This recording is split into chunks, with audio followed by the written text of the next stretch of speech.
بسم اللہ الرحمن الرحیم نحمد و نصلی علی رسولہ الکریم۔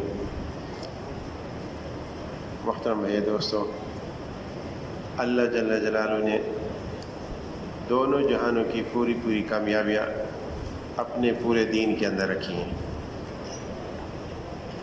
اور دین انسان کی زندگی کے اندر محنت سے آتا ہے، اور اس محنت کے اندر سب سے پہلے یقینوں کی تبدیلی ہے، لا الہ الا اللہ یقینوں کی تبدیلی ہے، محمد الرسول اللہ طریقوں کی تبدیلی ہے۔ لا الہ الا اللہ کے بول اتنے قیمتی ہیں کہ اس کی قیمت کا اندازہ انسان اس دنیا کے اندر نہیں کر سکتا۔ حدیث میں آتا ہے کہ جنت کے دروازے پر لکھا ہوا ہے کہ میں ہی اللہ ہوں، میرے سوا کوئی معبود نہیں، لا الہ الا اللہ، میں اللہ ہوں، میرے سوا کوئی معبود نہیں۔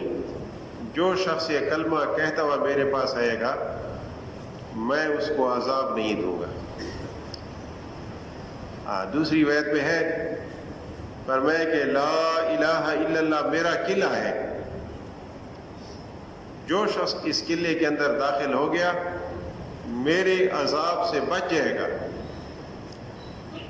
ایک اور حدیث قدسی ہے، اللہ پاک فرماتے ہیں کہ جب میرا بندہ کہتا ہے لا الہ الا اللہ اللہ اکبر، تو اللہ پاک خود فرماتے ہیں میرے بندے نے سچ کہا، میرے سوا کوئی معبود نہیں، اور بڑائی صرف میرے لیے ہے، بڑائی صرف میرے لیے ہے۔ تو لا الہ الا اللہ جب انسان زبان سے کہتا ہے، اس کا نور اس کے دل کے اوپر آ جاتا ہے، اور حدیث میں آتے فرمایا کہ جس نے اخلاص کے ساتھ یہ کلمہ لا الہ الا اللہ کہا وہ جنت میں داخل ہوگا۔ پوچھا گیا کہ کلمے کا اخلاص کیا ہے؟ آپ صلی اللہ علیہ وسلم فرمایا ان تحجزوا عن محارم اللہ، یہ کلمہ اس شخص کو حرام کاموں سے روک دے۔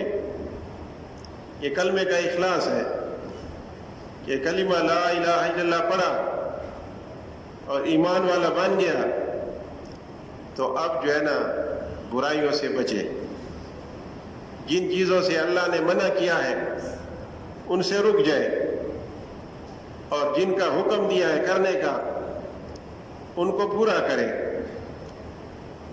اور ایمان والا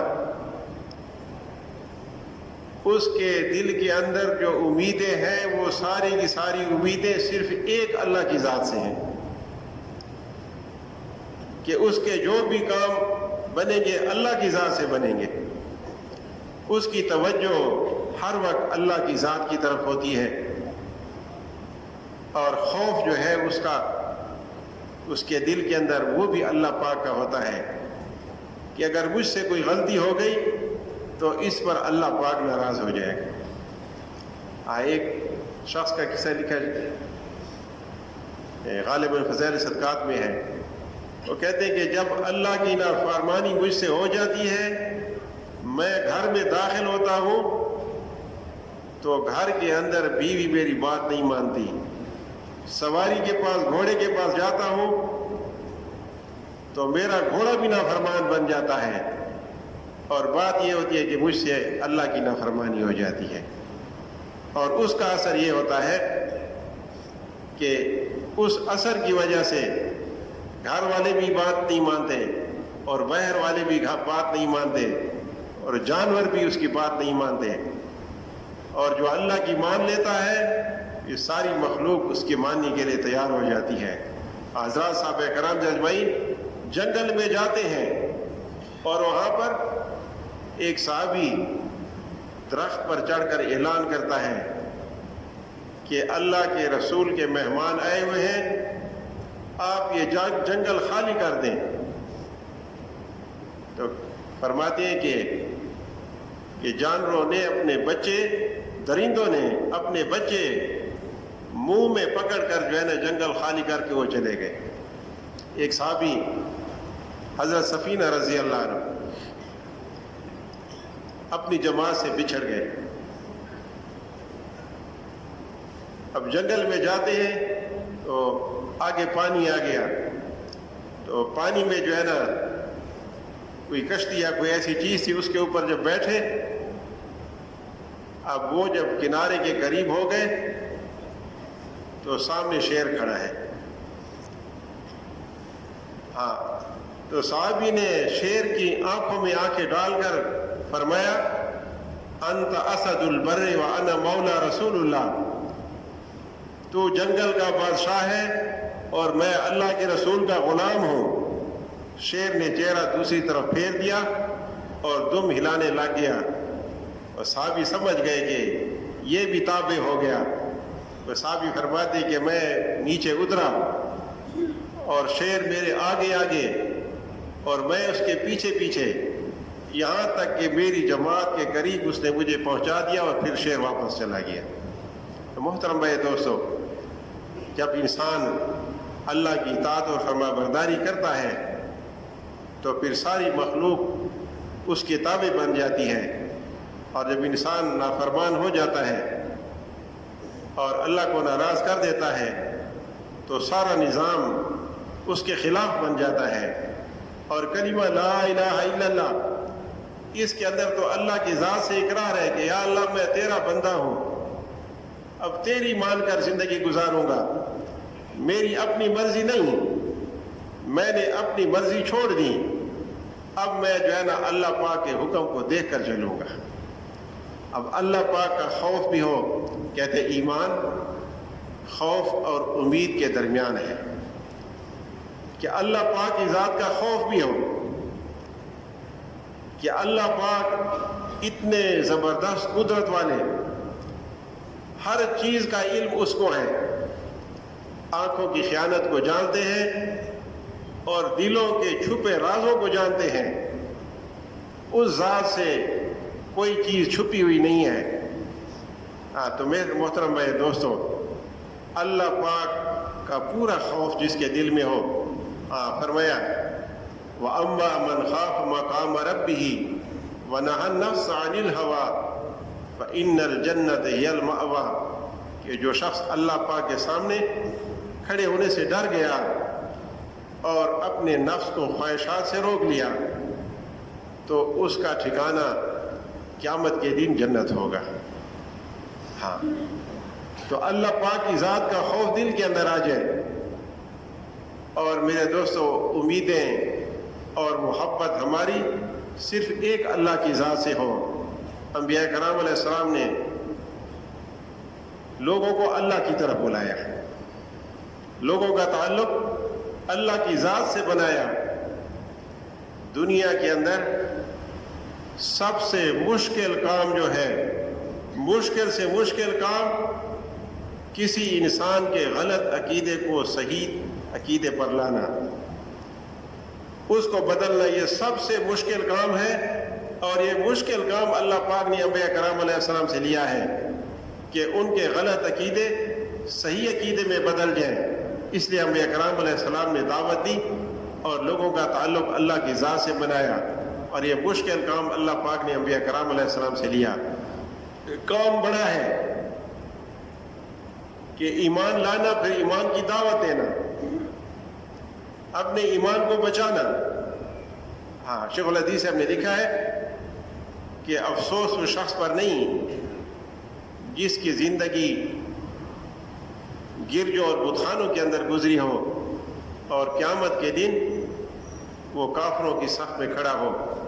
افسوس تو اس شخص پر ہے جس نے مسجدوں کے اندر نمازیں پڑھی اور جس نے جو ہے نا نیک اعمال کیے, اور پھر قیامت کے دن یہ جو ہے نا یہ مسلمان کافروں کی صف میں کھڑا ہو. کہ بعض گناہ ایسے ہوتے ہیں کہ ان کی نحوست سے آخر میں انسان ایمان سے بھی محروم ہو جاتا ہے. اس لیے انسان کو چاہیے کہ ایمان کے باقی رہنے کی اللہ سے دعا مانگے, یا اللہ میرا خاتمہ ایمان پر فرما. یہ اللہ سے مانگنا اور اپنے آپ کو گناہوں سے بچانا, اور ایسے ماحول میں رہنا کہ جہاں پر ایمان کی ترقی ہو، اور ایسے غلط ماحول سے اپنے آپ کو بچانا جس سے ایمان کا نقصان ہوتا ہے۔ یہ حدیث میں آتا ہے کہ جب مومن، جب مسلمان جو ہے وہ جھوٹ بولتا ہے، زبان سے جھوٹ بولتا ہے، تو اس کے منہ سے اتنی سخت بدبو نکلتی ہے کہ حفاظت والے فرشتے میلوں دور چلے جاتے ہیں۔ ہاں، تو میرے دوستو، ایمان کی محنت کرنا، ایمان کی دعوت دینا۔ انبیاء کرام علیہ السلام کے ساتھ مولانا محمد عمر پالنپوری رحمۃ اللہ فرمایا کرتے تھے، اللہ پاک کے غیبی مدد کے دروازے جو انبیاء کرام علیہ السلام کے لیے کھلے تھے، قیامت تک آنے والے مسلمانوں کے لیے وہ دروازے اب بھی کھلے ہوئے ہیں۔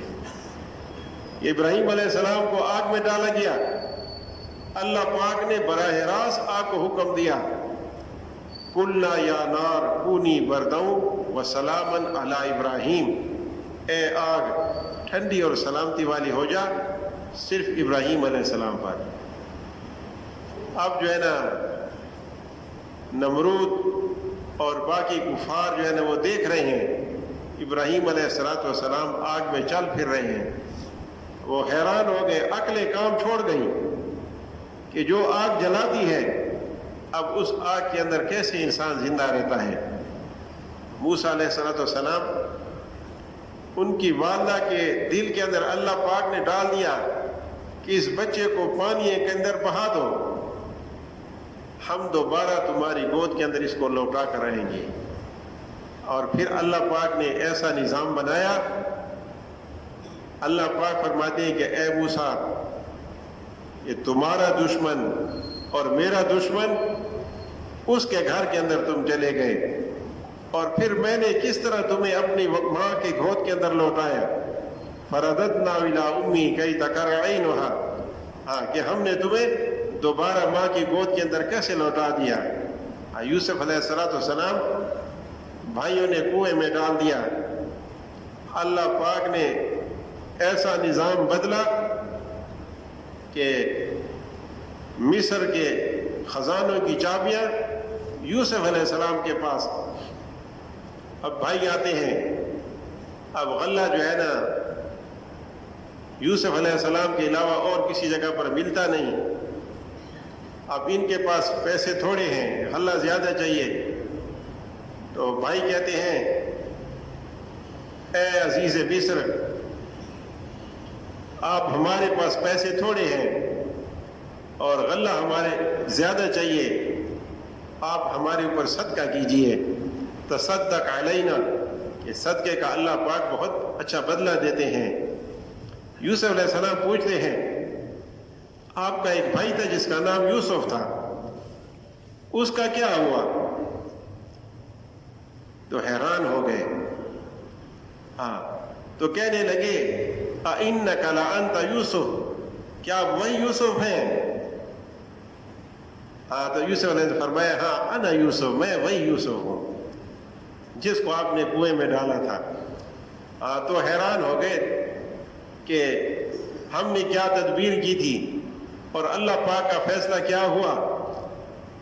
یوسف علیہ السلام نے فرمایا حیرانگی کی بات نہیں ہے، فرمایا اِنَّهُ مَن يَتَّقِ وَيَصْبِرْ، کہ جو شخص تقوی اختیار کرتا ہے اور صبر کرتا ہے پھر اللہ پاک اس کا بہت اچھا بدلہ دیتے ہیں۔ تو میرے دوستو، اللہ پاک ایسے اپنا غیبی نظام بدلتے ہیں۔ ہمارے نبی کریم صلی اللہ علیہ وسلم بدر کے میدان میں آتے ہیں، تھوڑے سے مسلمان ہیں اور کفار کا لشکر ہتھیار سے لیس، مقابلے کے لیے تیار۔ آپ صلی اللہ علیہ وسلم نے اپنے ساتھیوں کی جماعت چند تلواریں اور چند گھوڑے اور 70 کے قریب اونٹ، باقی جو ہے نا مسلمان سارے پیادہ اور بغیر اسلحے کے، اب لڑائی کے لیے دونوں کھڑے ہو گئے۔ آپ صلی اللہ علیہ وسلم اللہ پاک سے مانگتے ہیں، اللہ پاک کی غیبی مدد کا دروازہ کھلا۔ آپ صلی اللہ علیہ وسلم نے مٹھی کے اندر تھوڑی سی ریت اٹھائی اور کفار کی طرف پھینک دی. سارا لشکر آنکھیں ملتا رہا اور تھوڑی دیر کے اندر مسلمانوں کو فتح ہوئی.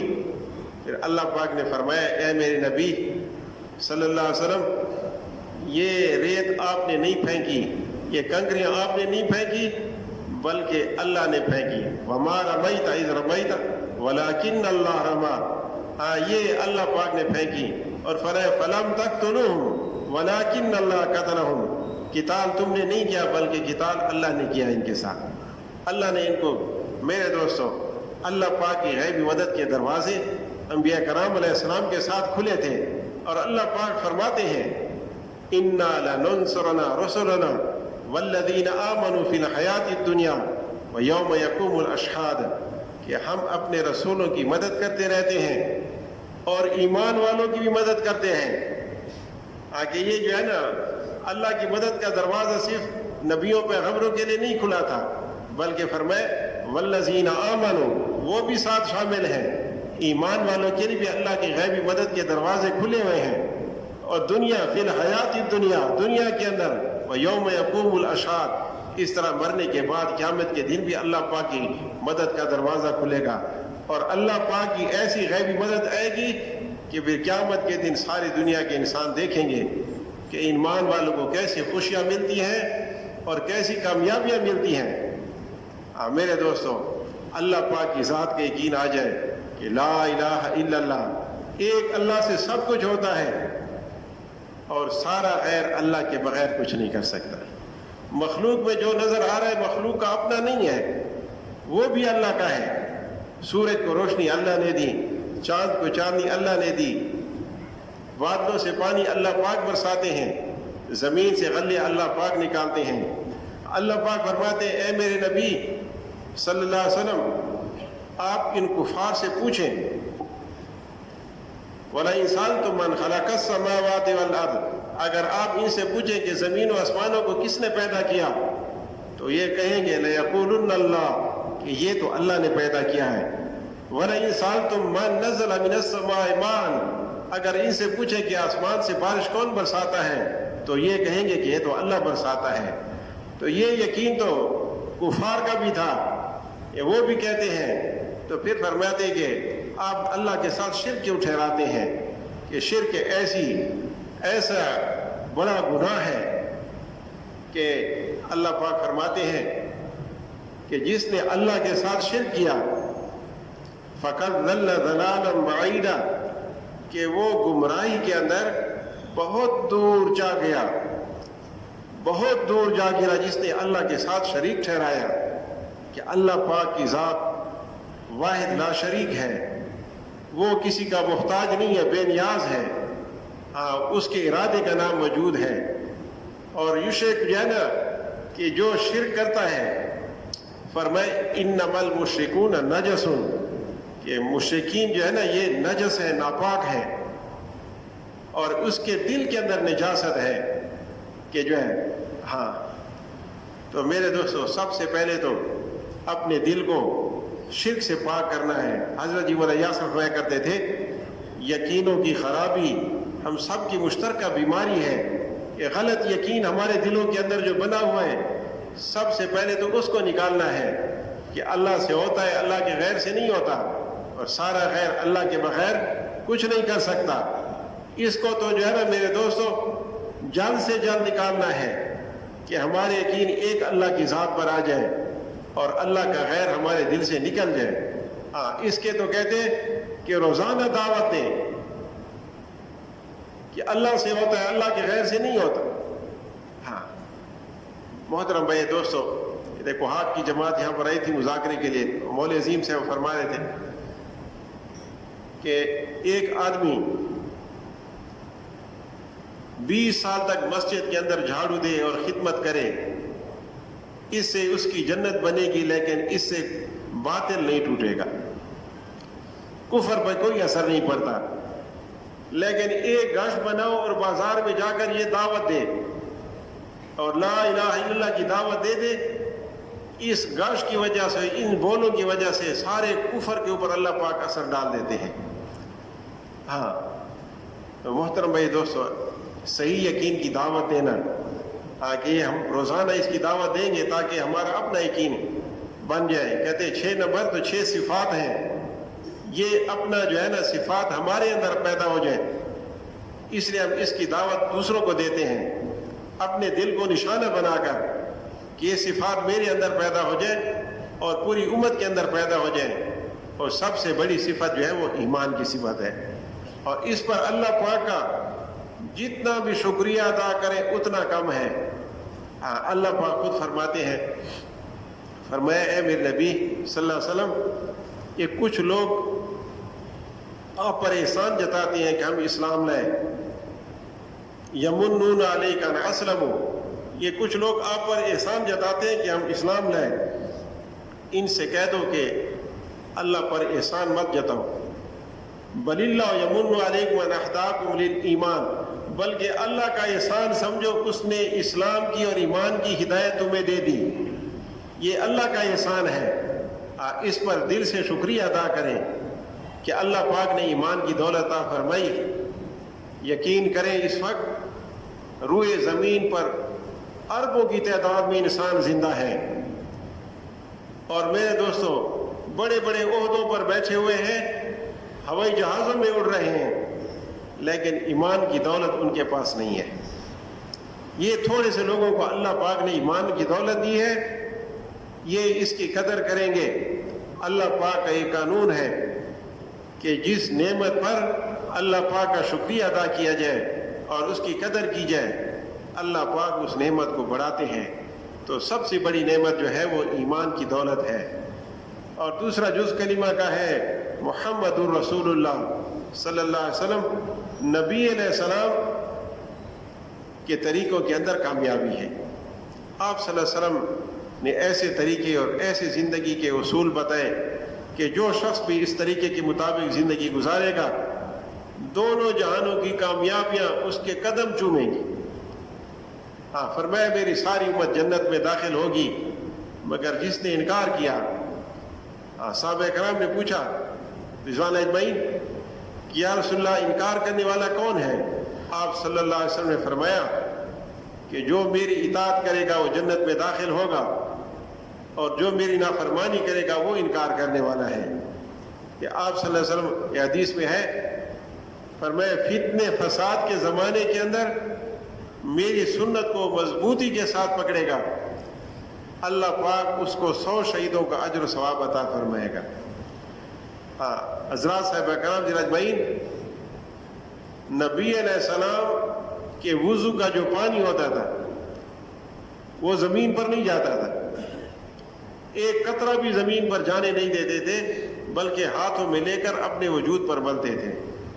آپ صلی اللہ علیہ وسلم تھوک یا بلغم پھینکتے تھے، وہ کسی نہ کسی صحابی کے ہاتھ میں آ جاتا تھا، زمین پر نہیں جاتا تھا۔ خیر مسلم اس کو دیکھ کر حیران ہوتے تھے کہ اتنی قدر کر رہے ہیں۔ ایک صحابی پوچھتے ہیں یا رسول اللہ، اس دنیا کے اندر ہم گھر میں ہوتے ہیں، آپ کا خیال آ جاتے ہیں، ہم آ جاتے ہیں، آپ کو دیکھتے ہیں، اور ہمارا دل اور ہماری آنکھیں ٹھنڈی ہو جاتی ہیں، لیکن مرنے کے بعد اگر میں جنت میں بھی چلا جاؤں، بہرحال میں امتی ہوں، تو مجھے امتی والی جنت ملے گی، اور آپ اللہ کے رسول ہیں، آپ کو سب سے اونچی جنت ملے گی، تو مرنے کے بعد پھر ہم آپ کو کیسے دیکھیں گے کہ آپ کی جنت اونچے درجے کی ہوگی اور ہم نیچے ہوں گے۔ تو آپ صلی اللہ علیہ وسلم نے فرمایا کہ قیامت کے دن آپ اس کے ساتھ ہوں گے جس کے ساتھ آپ کی محبت ہوگی، جس کے ساتھ آپ کی محبت ہوگی، قیامت کے دن آپ اس کے ساتھ ہوں گے۔ اس بات پر صحابہ کرام اجمعین بہت ہی خوش ہو گئے کہ قیامت کے دن جو نبی علیہ السلام کے ساتھ جتنی محبت کرے گا وہ اتنا نبی علیہ السلام کے قریب ہوگا، اور فرمایا کہ جو جتنی آپ صلی اللہ علیہ وسلم کی اطاعت اور فرما برداری کرے گا اتنی اس کی محبت زیادہ ہے۔ آپ صلی اللہ علیہ وسلم کے سنت طریقے ہماری زندگی میں آ جائیں۔ ایک شخص مکہ مکرمہ کے اندر غیر مسلم تھا، ایک گو پکڑ کر لایا اور نبی علیہ السلام کے پاس آیا، عرض کرنے لگا کہ اگر یہ گو آپ کی گواہی دے دے تو میں ایمان لے آؤں گا۔ آپ صلی اللہ علیہ وسلم نے گو سے پوچھا کہ اے گو تو کس کی عبادت کرتی ہے؟ تو گو صاف عربی زبان میں بولنے لگی، کہنے لگی کہ میں اس کی عبادت کرتی ہوں جس کا عرش 7 آسمانوں سے اوپر ہے اور اس کی حکومت ساری زمینوں پر ہے۔ پھر آپ سب سے پوچھا اے گو یہ بتا میں کون ہوں؟ کہتے گو عربی زبان کے اندر کہنے لگی آپ اللہ کے آخری رسول ہیں، آپ پر جو ایمان لے گا کامیاب ہوگا اور جو آپ کو جھٹلائے گا وہ ناکام ہوگا۔ ہاں میرے دوستوں، آپ صلی اللہ علیہ وسلم کے سنت طریقے ہماری زندگی میں آ جائیں، یہ سنت طریقوں کے اندر کامیابی ہے۔ ہاں میرے دوستوں، ایمان کے بعد سب سے بڑا عمل وہ نماز ہے۔ نماز کا درجہ دین کے اندر ایسے ہے جیسے انسان کے وجود کے اندر سر کا درجہ ہے۔ حدیث میں آتا ہے لا دین لمن لا صلاۃ لہ، اس کا دین نہیں ہے جس کی نماز نہیں ہے۔ ہاں کفر اور شرک کے بعد سب سے بڑا گناہ جو ہے اسلام کے اندر ہے وہ نماز کا چھوڑنا ہے۔ میرے دوستو، نماز کو صحیح معنوں میں نماز بنانا اللہ کی اہم ترین عبادت ہے، اور اس کا جو ہے نا حدیث میں آتا ہے کہ ایسی نماز پڑھو کہ جیسے اللہ پاک کو آنکھوں سے دیکھ رہے ہو۔ اگر اتنا یقین نہیں بنا تو اتنا تو ضرور ہونا چاہیے کہ اللہ پاک مجھے دیکھ رہے ہیں۔ جو دوسرا درجہ پھر یہ ہے کہ اگر یہ نہیں ہے تو مولانا اشرف علی تھانوی رحمۃ اللہ نے لکھا ہے کہ پھر جو قرآن پڑھ رہا ہے نماز کے اندر ان الفاظ کی طرف توجہ دے۔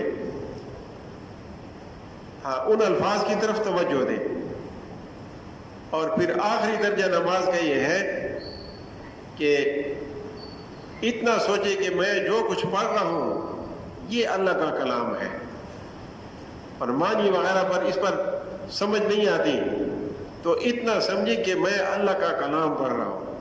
رکوع میں گیا اور شیخ العزوی صاحب نے لکھا ہے کہ یہ سمجھے کہ اے میرے رب یہ میری کمر تیرے ہر حکم کے لیے جھکی ہوئی ہے، میری کمر تیرے ہر حکم کے لیے جھکی ہوئی ہے۔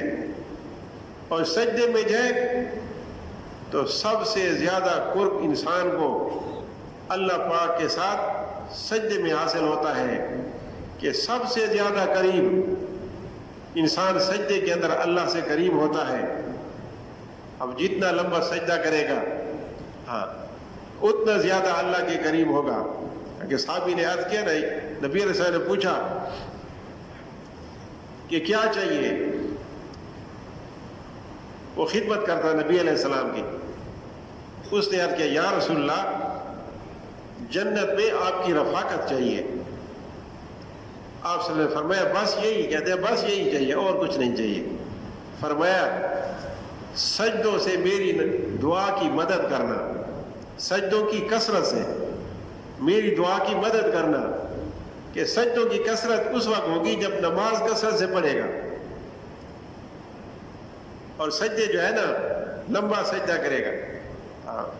مولانا طارق جمیل صاحب بیان میں فرما رہے تھے کہ مفتی زین العابدین رحمۃ اللہ علیہ صبح کی سنت پڑھ رہے تھے اور میں پیچھے دیکھنے لگا کہ نماز کیسی پڑھتے ہیں۔ کہتے جب وہ سجدے میں گئے اور تسبیح پڑھنے لگے تو میں نے ساتھ شروع کر دی، سبحان ربی الاعلیٰ میں پڑھتا رہا۔ کہتے 21 مرتبہ میں نے پڑھا، اس کے بعد مفتی صاحب نے سر اٹھایا۔ ہاں میرے دوستوں، کہ نماز کے اوپر محنت کرنا، کہ نماز اچھی سے اچھی نماز بنے۔ ہاں کہتے عمل کا حسن عمل کا اہتمام ہوتا ہے، وہ عمل حسین ہوتا ہے کہ جو اہتمام اور پابندی کے ساتھ کیا جائے. کہتے جو عمل پابندی کے ساتھ کیا جاتا ہے آسمان کے فرشتے اس عمل کا انتظار کرتے ہیں. تو نماز کہتے دل سے ہر وقت نماز کی طرف انسان متوجہ رہے کہ ابھی جو ہے نا یہ عشاء کی نماز کا وقت آ رہا ہے، یہ نماز میں پڑھوں گا. اب نماز کی طرف دل سے متوجہ رہے اور وقت کے اوپر پابندی کے ساتھ اہتمام کے ساتھ جو ہے نا پہلے سے پہلے پہلی صف کے اندر نماز کی کوشش کرے. فرمایا حدیث میں ایک مفہوم ہے کہ اگر منافقوں کو عشاء اور صبح کی نماز باجماعت کی جو ہے نا اس کی قیمت کا پتہ چل جاتا تو گھٹنوں کے بل گھسٹ کر مسجد میں تشریف لاتے، گھٹنوں کے بل گھسٹ کر مسجد میں آتے. ہاں اگر ان کے سامنے یہ نماز کی فضیلت ان کے سامنے آ جائے، ان کو پتہ چل جائے کہ نماز باجماعت پہ کیا ملتا ہے. ہاں تو نماز کے اوپر محنت کرنا کہ زندگی کا مقصد اللہ پاک کی بندگی ہے، کہ اللہ پاک نے انسان کو اپنی عبادت کے لیے پیدا کیا ہے کہ اللہ پاک کی بندگی اور عبادت کرے. اور رزق کا مسئلہ تو اللہ پاک نے عبادات کے ساتھ جوڑ دیا ہے کہ جتنا عبادات میں لگے گا اللہ پاک اس کی روزی کے اندر اتنی وسعت دیں گے. کہتے کہ جو تھوڑے رزق پر اللہ سے راضی ہو جائے اللہ پاک بھی اس کی تھوڑی عبادت پر راضی ہو جاتے ہیں. ہاں یہ کہ اللہ پاک سے انسان راضی رہے کہ جو اللہ نے دیا ہے اس کے اوپر انسان اللہ سے راضی، اللہ سے گلے شکوے نہ کرے. ہاں اور اللہ کی عبادت میں لگا رہے. ہاں اللہ سے مانگنا یہ خود عبادت ہے. اور نماز ایک تو اپنی نماز کی فکر کرنا اور دوسرے سارے مسلمانوں کی نماز کی فکر کرنا کہ سارے مسلمان 100% نمازی بن جائے، مساجد آباد ہو جائیں. اس کے لیے دعا بھی کرنی ہے کہ ابراہیم علیہ السلام دعا مانگتے ہیں رب اجعلنی مقیم الصلاۃ ومن ذریتی ربنا وتقبل دعا. اے میرے رب مجھے نماز کا قائم کرنے والا بنا اور میری اولاد کو بھی نماز کا قائم کرنے والا بنا. کہ اللہ پاک کا خلیل اللہ سے مانگتا ہے کہ یا اللہ مجھے بھی نماز کا قائم کرنے والا بنا، میری اولاد کو بھی نماز کا قائم کرنے والا بنا. یہ اللہ پاک سے دعا بھی مانگیں اور اس کی محنت بھی کریں کہ 100% لوگ نمازی بن جائیں اور اپنی نماز کے اوپر محنت کریں. ایسی نماز کہ اللہ کے دربار میں پیش کرنے کے قابل ہو جائے. اور قیامت کے دن اللہ پاک جو ہے نا جب دربار لگائیں گے اور ساری انسانیت وہاں پر حاضر ہوگی.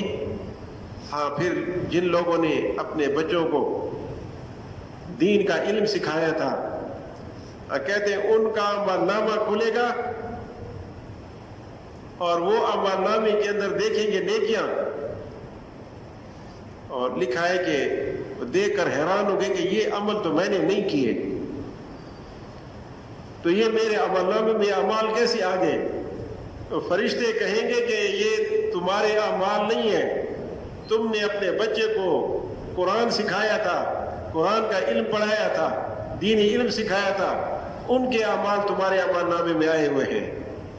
ہاں اور قیامت کے دن پھر ان سے جو ہے نا ان کو بلایا جائے گا. حفاظ کرام علماء کرام ان کو بلایا جائے گا اور ان کے والدین کو بھی بلایا جائے گا اور ان کو جنت کے لباس پہنائے جائیں گے. ان کے سروں پر نورانی تاج رکھے جائیں گے اور ان کے درجات بلند کیے جائیں گے اور ان کو شفاعت کا حق دیا جائے گا. یہ قیامت کے دن کہ جنہوں نے دینی علم حاصل کیا تھا ان کو قیامت کے دن اعزاز ملے گا کہ آپ نے علم نبوت حاصل کیا تھا، اس کا اعزاز اس کا بدلہ قیامت کے دن ملے گا. محترم بھائی دوستو، مولانا محمد عمر فاروق فرمایا کرتے تھے کہ اصل عہدے یہ ہیں کہ آدمی حافظ ہے، عالم ہے، قاری ہے، مفتی ہے، یہ اصل عہدے ہیں. باقی سارے کے سارے عہدے وہ فانی ہیں، ختم ہونے والے ہیں. اب یہ عہدے جو ہے نا مرنے کے بعد بھی ختم نہیں ہوں گے. قبر میں قرآن ساتھ ہوگا، قیامت کے دن کھڑا ہوگا، قبر سے اٹھے گا تو قرآن جو ہے نا ایک شخص کی شکل میں اس سے مصافحہ کرے گا، جنت میں جائے گا تو قرآن کو ساتھ لے کر جائے گا۔ ہاں میرے دوستوں، اس طرح جو ہے نا اللہ پاک کو پیارے پیارے ناموں سے یاد کرنا، اللہ پاک کا خوب کثرت کے ساتھ ذکر کرنا۔ شیخ الحدیث صاحب نے لکھا ہے کہ جس شخص کی زبان اللہ کے ذکر سے مانوس ہوگی اس کی زبان سے غلط باتیں بہت کم نکلیں گی۔ اللہ پاک کا کثرت کے ساتھ ذکر کرے گا، وہ زبان غلط کلام میں نہیں چلے گی۔ تو غلط باتیں کیوں نکلتی ہیں ہمارے سے؟ یہ ذکر نہیں کرتے ہیں۔ تھوڑا ذکر تو منافقین بھی کرتے تھے، کہ تھوڑا ذکر کرتے تھے اللہ پاک کا، لیکن مسلمان کثرت سے اللہ پاک کا ذکر کریں، مسنون دعاؤں کا اہتمام کریں، موقع محل کی مسنون دعائیں ان کا اہتمام کریں، اور اپنے والدین کے بارے میں، ان کے بارے میں مغفرت کی دعائیں، اور مسلمانوں کے بارے میں مغفرت کی دعائیں۔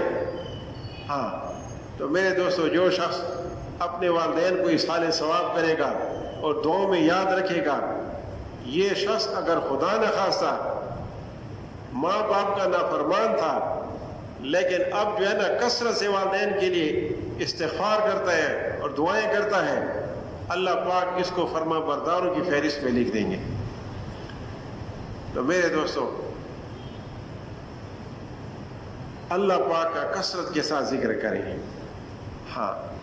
اور جو ہے نا وقت مقرر کر کے اللہ پاک کی جو ہے نا ذکر کریں اور تسبیحات کا اہتمام کریں، صبح شام، سوتے اٹھتے، ہر وقت کے اندر جو ہے نا موقع محل کی دعاؤں کا اہتمام ہو، اور نبی علیہ السلام کی ذات پر درود بھیجیں محبت کے ساتھ۔ آپ صلی اللہ علیہ وسلم کے احسانات امت پر بہت زیادہ ہیں کہ آپ صلی اللہ علیہ وسلم نے راتوں کو اٹھ کر اپنی امت کے لیے رو رو کر دعائیں مانگی ہیں، یا اللہ میری امت کو معاف فرما، یا اللہ میری امت کو معاف فرمایا، یا اللہ میری امت کو معاف فرما۔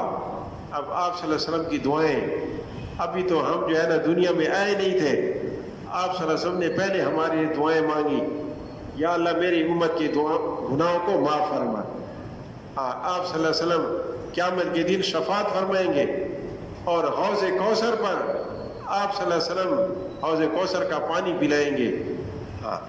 اور میرے دوستو، اپنے گناہوں کو یاد کر کے توبہ استغفار کریں۔ ایک حدیث میں آتا ہے کہ جو شخص یہ چاہتا ہے کہ قیامت کے دن اپنے اعمال نامے کو دیکھ کر خوش ہو جائے، اس کو چاہیے کثرت کے ساتھ استغفار کرے، کثرت کے ساتھ استغفار کرے۔ کثرت کے ساتھ استغفار کرے گا، اللہ پاک معاف کرنے والے ہیں، بے گمان روزی اللہ پاک اس کو عطا فرمائیں گے۔ اللہ پاک فرماتے ہیں فَقُلْتُ اسْتَغْفِرُوا رَبَّكُمْ إِنَّهُ كَانَ غَفَّارًا، کہ اللہ پاک غفار ہے، معاف کرنے والے ہیں، اور تم پر موسلادھار بارشیں اللہ پاک برسائیں گے، اور تمہیں اللہ پاک بیٹے دیں گے، اور تمہیں اللہ پاک مال دیں گے، وَيَجْعَلْ لَكُمْ جَنَّاتٍ وَيَجْعَلْ لَكُمْ أَنْهَارًا، اللہ پاک تمہیں باغ دیں گے، اللہ پاک تمہیں نہریں بھی دیں گے۔ کہ استغفار کرو، کہ کثرت کے ساتھ استغفار کرے گا، اللہ پاک اس کو بے گمان روزی عطا فرمائیں گے۔ اپنے گناہوں کو یاد کر کے انسان استغفار کرے، صبح شام سونے سے پہلے ہر وقت جو ہے نا استغفار کرے، اپنے گناہوں کو دیکھے۔ مولانا مدعو پر پورے فرمایا کرتے تھے اللہ پاک نے دو آنکھیں اس لیے دی ہیں، ایک آنکھ سے اپنی کمیوں کو دیکھے اور ان کو نکالنے کی کوشش کرے، اور دوسری آنکھ سے مسلمانوں کی صفات کو دیکھے، ان کو اپنے اندر لانے کی کوشش کرے۔ اور یہ بھی فرماتے تھے آج ہماری آنکھیں الٹا دیکھتی ہیں، اپنی تو ہمیں نیکیاں اچھائیاں نظر آتی ہیں اور لوگوں کی کمیاں نظر آتی ہیں، اور اس لیے کہ ہم اپنی کمیوں پر نظر نہیں رکھتے اور دوسرے لوگوں کی خامیوں پر نظر رکھتے ہیں۔ مولانا اشرف تاجدار فرمایا کرتے تھے فی الحال میں اپنے آپ کو ہر مسلمان سے کم سمجھتا ہوں، فی الحال میں اپنے آپ کو ہر مسلمان سے کم سمجھتا ہوں، اور فی المال یعنی خاتمے کے اعتبار سے میں اپنے آپ کو ایک بے دین فرنگی سے بھی کم سمجھتا ہوں کہ مسلمان کی عزت۔ میرے دوستو، آپ صلی اللہ علیہ وسلم نے بیت اللہ کی طرف دیکھا اور فرمایا کہ اے بیت اللہ، آپ کتنے محترم ہیں اور کتنے عزت والے ہیں، لیکن ایک مسلمان کی عزت آپ سے بھی زیادہ ہے۔ میرے دوستو، مسلمان کے ساتھ محبت کرنا، حدیث قدسی ہے، اللہ پاک فرماتے ہیں، مفہوم ہے، میری محبت ان لوگوں کے لیے واجب ہو گئی جو میری وجہ سے آپس میں محبت کرتے ہیں، اور میری محبت ان لوگوں کے لیے واجب ہو گئی جو میری وجہ سے آپس میں مل کر بیٹھتے ہیں، اور میری محبت ان لوگوں کے لیے بھی واجب ہو گئی جو میری وجہ سے ایک دوسرے پر مال خرچ کرتے ہیں، اور میری محبت ان لوگوں کے لیے بھی واجب ہو گئی جو میری وجہ سے ایک دوسرے کی ملاقات کے لیے جاتے ہیں۔ مسلمان کے ساتھ محبت کرنا، کہتے ہیں حب الہی کے بعد سب سے بڑا عمل حب مسلم ہے۔ حب الہی کے بعد سب سے بڑا عمل مسلمانوں کے ساتھ محبت ہے، کہ مسلمانوں کے ساتھ محبت کرنا۔ حدیث قدسی اللہ پاک فرماتے ہیں، ان اللہ رفیق یحب الرفق، کہ اللہ پاک خود نرم ہے، نرمی کو پسند کرتے ہیں۔ کہتے ہیں نرمی انسان کے اندر کی زینت ہے، سختی انسان کو ابدار بنا دیتی ہے۔ کہ انسان جو ہے نا، نرمی کی وجہ سے جو ہے، اللہ پاک نے فرمایا میرے نبی صلی اللہ علیہ وسلم، میں نے اپنی رحمت سے آپ کو نرم بنایا، اگر آپ سخت مزاج ہوتے تو یہ لوگ آپ سے چلے جاتے۔ تو نرمی کا معاملہ کرنا، مسلمانوں کے ساتھ محبت کرنا۔ اور حدیث میں آتا ہے کہ بے سہارا عورت، بغیر خاوند والی عورت، بے سہارا عورت، اس کے کام میں لگنے والا ایسا ہے جیسا کہ اکیلا کفار کے ساتھ جہاد کر رہا ہو۔ اور یا صحابی فرماتے ہیں کہ یا ایسا فرمایا کہ وہ ساری رات نماز پڑھتا ہو اور تھکتا نہ ہو، یا ہمیشہ روزہ رکھتا ہو، کبھی افطار نہ کرتا ہو، ایسا ہے۔ حضرت مولانا نیاز فرمایا کرتے تھے، ٹوٹے ہوئے دل عرش عظیم کی کھڑکیاں ہیں۔ ایسے لوگ جن کے جو محتاج ہیں ان کی خدمت کرنا، ان کے دل سے دعا نکلتی ہے اور سیدھی عرش معلیٰ تک پہنچتی ہے۔ ایسے لوگوں کی مدد کرنا، یتیموں مسکینوں کے ساتھ، ان کے ساتھ اچھا سلوک کرنا۔ میرے دوستو، کسی غریب کی آپ نے مدد کر دی، اس کے دل سے دعائیں نکلیں گی۔ تو مسلمان، میرے دوستو، مسلمان تو مسلمان، وہ تو سب کی خیر خواہی لے کر پھر رہا ہے، وہ سب کا خیر خواہ ہوتا ہے۔ انبیاء کرام علیہ السلام یہ کہتے تھے، ہم آپ کے خیر خواہ ہیں، ہم آپ کی بھلائی چاہتے ہیں۔ اور میرے دوستو، اللہ پاک کو راضی کرنے کے جذبے سے کرنا، کہ اللہ پاک کی نظریں مومن کے دل پر ہوتی ہیں، کہ مومن کے دل کے اندر کیا ہے، کہ اس کے دل کے اندر اللہ کی رضا ہے، تو اس پر اللہ پاک قیامت کے دن جو ہے، جو اعمال کا وزن ہوگا وہ بقدر اخلاص ہوگا، کہ جتنا اخلاص ہوگا اتنا جو ہے نا اس عمل کے اندر وزن ہوگا۔ اس لیے جو ہے نا، ایک تو یہ دیکھنا کہ عمل سنت کے مطابق ہے نہیں ہے، اور دوسرا یہ کہ رسم و رواج کی وجہ سے نہ کرنا، بلکہ اللہ کی رضا کے لیے کرنا۔ کہ یہ رسم و رواج یہ ہے، یہ لوگ کیا کہیں گے، ہماری ناک کٹ جائے گی۔ ہمارے بھائی مشتاق سے فرمایا کرتے تھے، کہتے ہیں دائی کی ناک نہیں ہوتی، کہ وہ ناک کے لیے نہیں کرتا، وہ تو اللہ کی رضا کو دیکھتا ہے۔ اللہ کی رضا کے لیے کرنا۔ میرے دوستو، کہتے ہیں کہ اخلاص والے لگے رہتے ہیں، اخلاص والے لگے رہتے ہیں، عمل کو چھوڑتے نہیں ہیں، اور اخلاص کے ساتھ اللہ پاک ایک دن اخلاص کی دولت نصیب فرمائے۔ اللہ سے جو ہے نا مانگنا بھی ہے کہ اللہ پاک جو ہے نا اخلاص کی دولت نصیب فرمائے۔ حدیث میں آتا ہے، اللہ پاک مومن کی نیکی کو ایسے پالتے ہیں جیسے کہ گھوڑی کا مالک گھوڑی کے بچے کو پالتے ہیں اور وہ جو ہے نا بچے کو دودھ پلاتے ہیں اور بچہ بڑا ہو کر جو ہے نا وہ گھوڑا بن جاتا ہے۔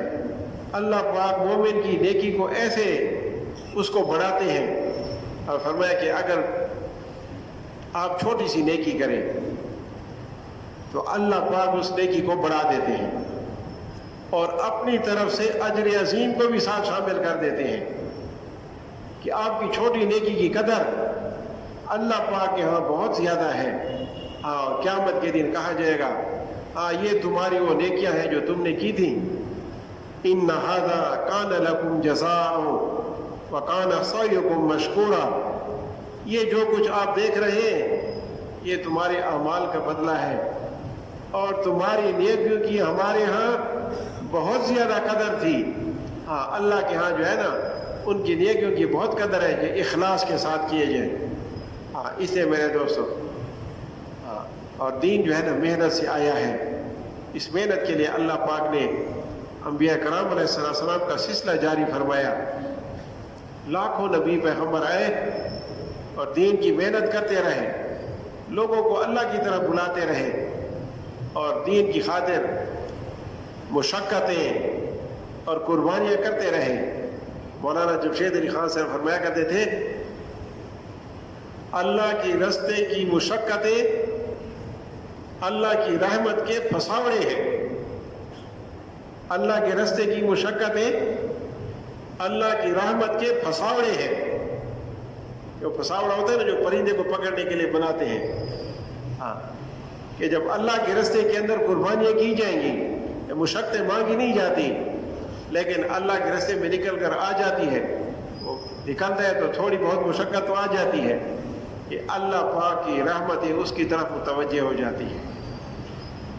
اس محنت کے اوپر اللہ پاک ہدایت کے فیصلے فرماتے ہیں۔ جب دین کی محنت ہوگی اللہ پاک اس محنت پر ہدایت کے فیصلے فرماتے ہیں۔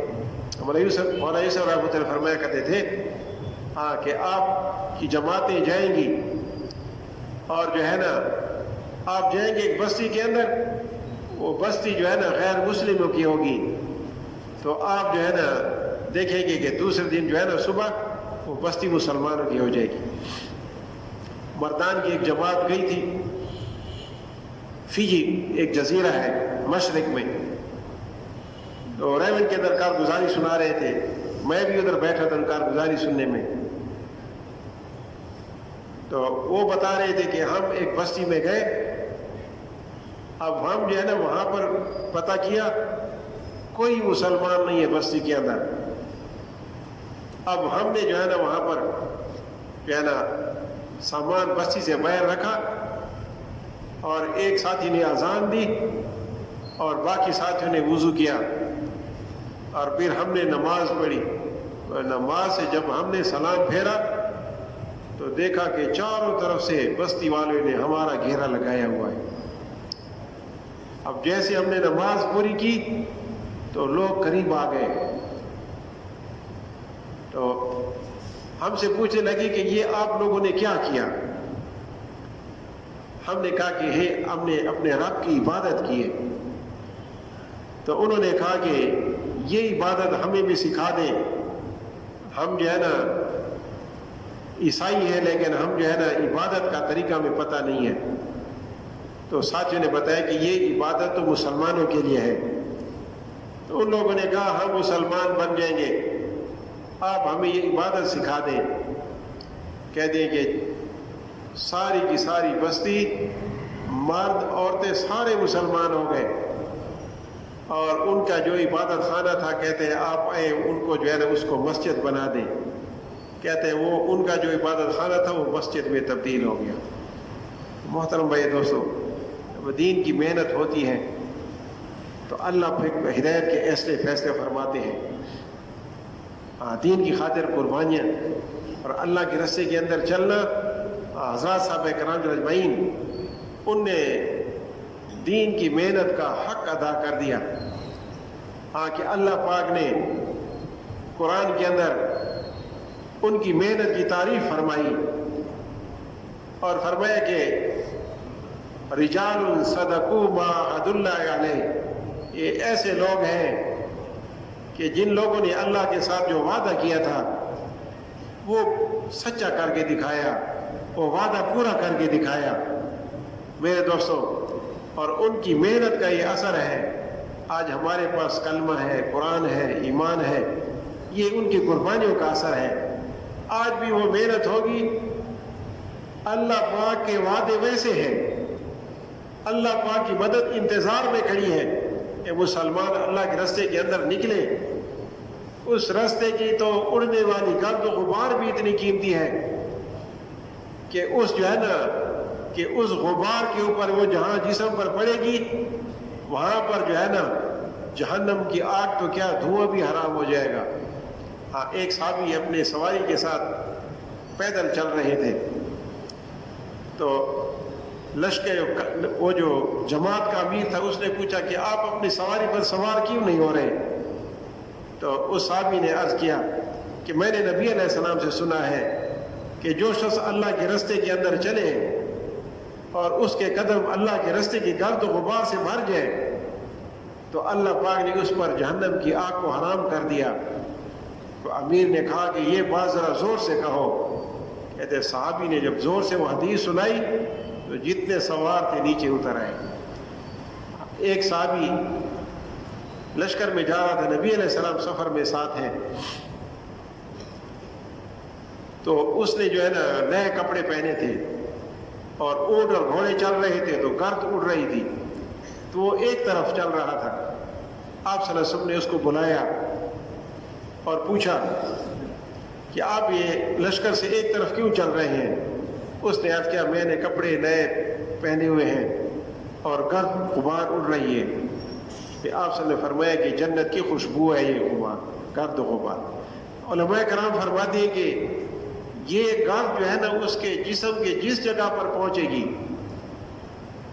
قیامت کے دن جب عرش کے سائے کے نیچے بیٹھے ہوں گے تو مشک کے ٹیلوں کے اوپر ہوا چلے گی اور وہ ہوا مشک کو اڑا کر اس کے کپڑوں کے اوپر، اس کے جو ہے نا وجود کے اوپر جہاں جہاں پر گرد گئی وہاں پر وہ جو ہے نا مشک جو ہے نا جنت کی خوشبو آ کر اس کے جو ہے نا وجود کے اوپر پڑ جائے گی۔ تو اس کا بدلہ یہ ملے گا، اللہ کے راستے کی گرد و غبار آپ کے اوپر پڑی، اس کے بدلے میں قیامت کے دن جب لوگ پریشان حال ہوں گے تو عرش کے سائے کے نیچے بیٹھے ہوں گے